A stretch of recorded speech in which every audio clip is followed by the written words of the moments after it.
Victor हुगो एक बहुत बड़े ज्ञानी ध्यानी हुए हैं और हमारे प्रधानमंत्री मनमोहन सिंह जी भी अक्सर उनको कोट करते थे। और आज राहुल जी ने भी लगभग वही बात कही कि no power on earth can stop an idea whose time has कम।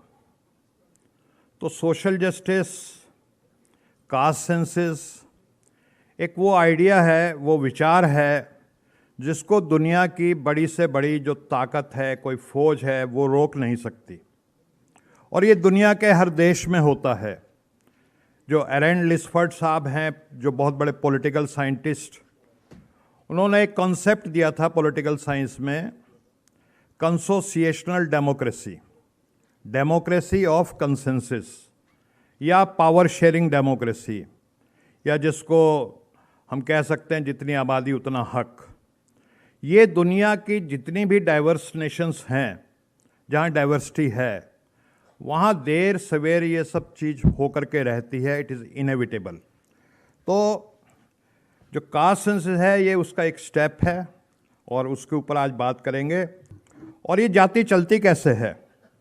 बाबा साहब भीमराव अंबेडकर जी ने एक किताब, एक वैसे तो उनका भाषण था जिसको बाद में उन्होंने एक पुस्तक के रूप में छापा, और उसमें उन्होंने कहा था कि दो चीज़ें हैं जो जाति को चलाती हैं। एक तो जो शास्त्रों में लिखा हुआ है कि जातियों का वर्णन, और दूसरा है एंडोगेमी। और हम बड़े से बड़े शहर जो हमारे देश के हैं, उनके अगर मैट्रिमोनियल कॉलम्स को उठा करके देखेंगे तो पढ़े लिखे लोग, जो आईआईटी से बीटेक किए हुए लोग, आईआईएम से एमबीए किए हुए लोग, वो भी जब अपना प्रचार एडवर्टाइजमेंट देते हैं मैट्रिमोनियल कॉलम्स में, तो कहते हैं कि वो हमें हमारी ही जाति का दूल्हा या दुल्हन चाहिए। तो दिस इज़ व्हाट, जो जिससे जाति व्यवस्था हमारी परपिचुएट होती है। अच्छा, रिजर्वेशन के ऊपर आ जाते हैं। शेड्यूल ट्राइब का जो रिजर्वेशन है वो सभी धर्म के लोगों को अवेलेबल है। मतलब शेड्यूल ट्राइब क्रिश्चियन भी हो सकते हैं, हिंदू भी हो सकते हैं, मुस्लिम्स भी हो सकते हैं और सिख भी हो सकते हैं। यानी रिजर्वेशन किसको मिलती है, इसके बारे में बहुत सारी भ्रांतियां हैं हमारे देश में। लोगों को लगता है कि इसको रिजर्वेशन मिलती है, उसको नहीं मिलती। लेकिन शेड्यूल ट्राइब की जो रिजर्वेशन है वो लोकेशन के हिसाब से क्योंकि मिलती है। और many of you will surprise कि जो उत्तराखंड या हिमाचल प्रदेश के ऊंचे पहाड़ों में रहने वाले जो ब्राह्मण हैं, जो ठाकुर हैं, उनको भी शेड्यूल ट्राइब का रिजर्वेशन मिलता है। इसी तरह हम शेड्यूल कास्ट में अगर आ जाएं, तो मुस्लिम्स और क्रिश्चियंस को छोड़ करके जितने हिंदू हैं, सिख हैं, बौद्धिस्ट हैं, उनको शेड्यूल कास्ट का रिजर्वेशन मिलता है। और ओबीसी के बारे में भी बहुत लोगों को भ्रांति है। तो ओबीसी हिंदू में है, सबको मालूम है, लेकिन मुस्लिम्स में एक बहुत बड़ी आबादी ओबीसीज की है। और जब हम 52% पिछड़े वर्ग की बात करते हैं, जो 1931 की जनगणना के अनुसार, तो उस 52% में से जो 9% ओबीसी हैं वो मुस्लिम्स ओबीसी हैं। यानी almost 85% of Muslims are OBC and they are getting reservation in OBC. और फिर उसके बाद ईडब्ल्यूएस आता है। तो ईडब्ल्यूएस आपको सबको पता है कि जनरल कास्ट के लिए है। लेकिन अभी हमारे लिलोटिया साहब कह रहे थे कि ओबीसी में बहुत सारी ऐसी जातियां हैं जो काफ़ी आगे निकल चुकी हैं। ईडब्ल्यूएस और ओबीसी में मैं आपको एक बताना चाहूँगा कि क्रीमी लेयर का एक कंसेप्ट है, और जो कंसेप्ट क्रीमी लेयर का ओबीसी में है, it is same in EWS. यानी आज के समय में जिस कैटेगरी में जनरल कास्ट को रिजर्वेशन मिलता है, उसी कैटेगरी में ओबीसी को मिलता है। मेरा जैसा आदमी जिसकी इनकम थोड़ी सी ज़्यादा हो जाती है उस कैटेगरी से, वो उस रिजर्वेशन में नहीं आता। हम लोग ओबीसी वाले तमाम वो जाति लोग जिनकी फैमिली इनकम 8 लाख से ज़्यादा है, उनको रिजर्वेशन नहीं मिलता। एक बहुत बड़ी भ्रांति है कुछ लोगों में कि हर ओबीसी वाले को रिजर्वेशन मिलता है। जिस तरह से जनरल कास्ट में 8 लाख की एक लिमिट के नीचे वाले को रिजर्वेशन मिलता है, उसी तरह ओबीसी में भी जो 8 लाख फैमिली इनकम से कम के लोग हैं उनको रिजर्वेशन मिलता है। तो ये थोड़ा सा सोशल मीडिया पे इस नोमेनक्लेचर को लेके बड़ी प्रॉब्लम रहती है। जो ओबीसी के लोग हैं बड़े नाराज रहते हैं कि हमें तो ओबीसी रिजर्वेशन बोला जाता है और ईडब्ल्यूएस, वो जनरल कास्ट को ईडब्ल्यूएस बोला जाता है, तो हमें क्यों नहीं ईडब्ल्यूएस बोला जाता? क्योंकि इनकम का क्राइटेरिया तो सेम है। एनीवे, अब आगे बढ़ते हैं।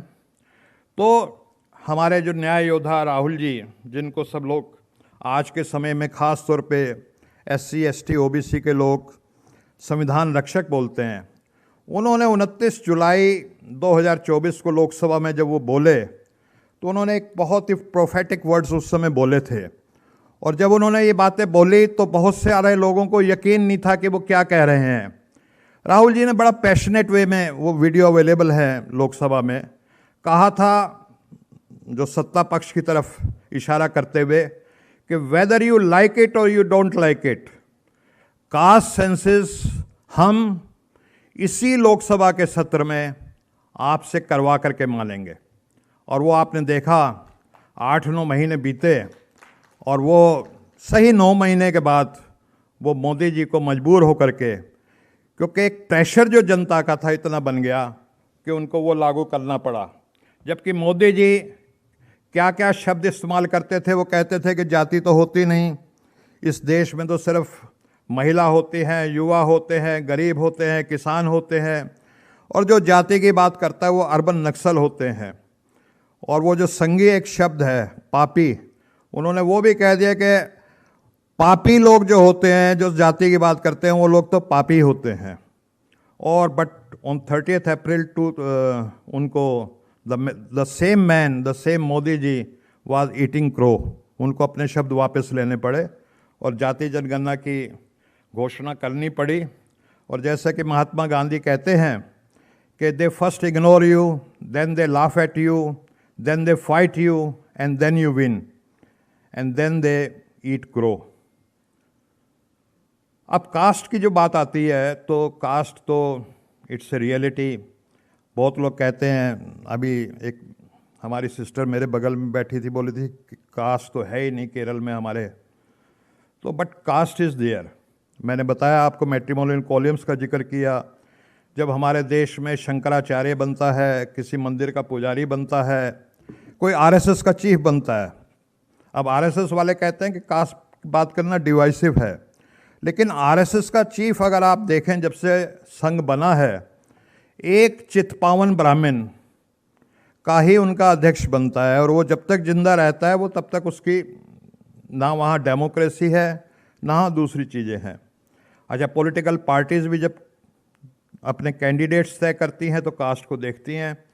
और हमारे मोदी जी जब किसी को मंत्री बनाते हैं तो पूरी दिल्ली में, पूरे देश में होर्डिंग लगा देते हैं कि हमने 27 OBC के मंत्री बनाए।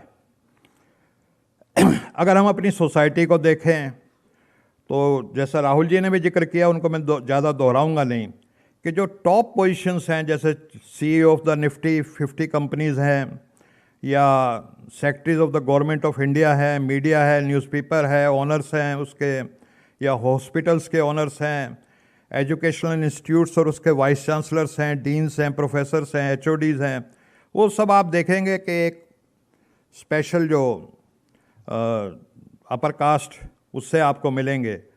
और जब आप देखेंगे बॉटम ऑफ द पिरामिड को, कि मैनुअल स्क्वेंजर्स कौन से हैं, गिग वर्कर्स कौन से हैं, मेट्रो स्टेशन पे अगर आप चले जाएं तो पता करें कि रिक्शा पुलर्स वो कौन हैं, तो आपको वो सब दलित, पिछड़े, आदिवासी मिलेंगे। तो अब जो यक्ष प्रश्न जिसको बोलते हैं, वो क्या है कि 75 साल से हमारे देश में वो संविधान चल रहा है जो सबको बराबरी का दर्जा देता है, लेकिन उसके बावजूद भी जो एक हायरार्की है वो बनी हुई है। तो वो उसका क्या कारण है? तो एज ए डॉक्टर अगर कोई पेशेंट आता है तो वो देखता है कि उसको क्या बीमारी है, तो उसके लिए वो कहीं ना कहीं उसके इन्वेस्टिगेट करता है, एक्सरे करता है, MRI करता है। तो उसी तरह से कास्ट सेंसस एक तरह से इस सोसाइटी का एक्सरे है जिसके लिए हमें आगे चलना है। और अभी तक जो हो रहा था वो ये समझ लीजिए कि जैसे मैं एक क्वालिफाइड डॉक्टर हूँ, तो मेरे पास अगर 4-3 पेशेंट आते हैं, वो तीनों चारों पेशेंट कहते हैं कि हमें कमजोरी है, तो मैं उनको इन्वेस्टिगेट करता हूँ, उनका ब्लड चेक करता हूँ। लेकिन किसी झोला छाप के पास चले जाते हैं तो वो कहता है अच्छा बाबा रामदेव के पास मान लीजिए चलेगा तो कहेगा सबको च्यवनप्राश खिलाओ भाई, आपकी कमजोरी दूर हो जाएगी। लेकिन एक क्वालिफाइड एमबीबीएस डॉक्टर होगा, वो देखेगा कि इसको तो एनीमिया है भैया, इसकी वजह से कमजोरी है, इसको आयरन डेफिशिएंसी है। दूसरे में पता लगेगा प्रोटीन डेफिशिएंसी है। तीसरे में पता लगेगा कि भाई इसको कैल्शियम की कमी है, तो वो उसी तरह से उसका इलाज करेगा। अब हमारे जो कास्ट सेंसस है ना, पूरी दुनिया जो है वो एक डाटा बेस्ड जितनी पॉलिसीज़ बनती हैं वो सारी की सारी डाटा बेस्ड आजकल दुनिया में पॉलिसीज़ बनती हैं। और बिना डाटा के काम करना ऐसा है, समझ लीजिए कि किसी आपने अंधे और बहरे व्यक्ति को आपने एक हाईवे पे छोड़ दिया जिससे बहुत तेज़ी से व्हीकल्स आ रहे हैं, तो उसका क्या होगा कि एक मेरा सपना है कि इस देश में मान लीजिए एक बेटी का जन्म होता है, एक दलित के परिवार में होता है, उसका पिता जो है वो भूमिहीन है, उसको एजुकेशन नहीं है, और वो बेटी जो हमारी है उसका आईक्यू 300 है, यानी आइंस्टाइन से भी ज़्यादा है, बहुत मेहनती है, ईमानदार है, और वो बिहार या उड़ीसा के किसी दूर दराज ज़िले में उसका जन्म हो जाता है, तो क्या चांस है कि वो आइंस्टाइन बनेगी? हमारे देश में जिस तरह से सोशल मोबिलिटी है, मतलब सोशल मोबिलिटी का मतलब ये है कि मेरा जिस तरह के मेरे में गुण हैं उसके हिसाब से मैं अपने ऊंचे स्थान पे पहुंच सकता हूं कि नहीं। लेकिन हमारे देश में जाति भी एक बहुत बड़ा कारण है, और कारणों से जो सोशल मोबिलिटी है वो इतनी कम है कि अगर कितनी भी जीनियस बेटी हमारे इस देश में जन्म लेगी तो वो अपने जिस स्थान पे उसको पहुंचना चाहिए वो नहीं पहुंच पाएगी। लेकिन उसी बेटी का जन्म अगर स्वीडन में होगा, डेनमार्क में होगा और नॉर्वे में होगा, तो अगर मैं उसमें आइंस्टाइन का आईक्यू है तो वो आइंस्टाइन बनेगी।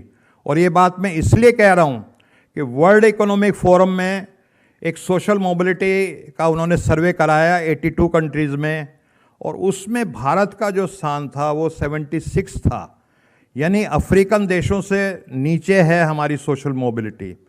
तो मेरा मानना ये है कि हमारे देश में सोशल मोबिलिटी बढ़े, उसमें कास्ट सेंसस का एक बहुत बड़ा योगदान रहेगा। और आप लोग, हमारे राहुल जी और आप सब इस देश में एक सोशल रेवोल्यूशन लाने जा रहे हैं, इसके लिए मैं आप सबको अग्रिम बधाई देता हूँ।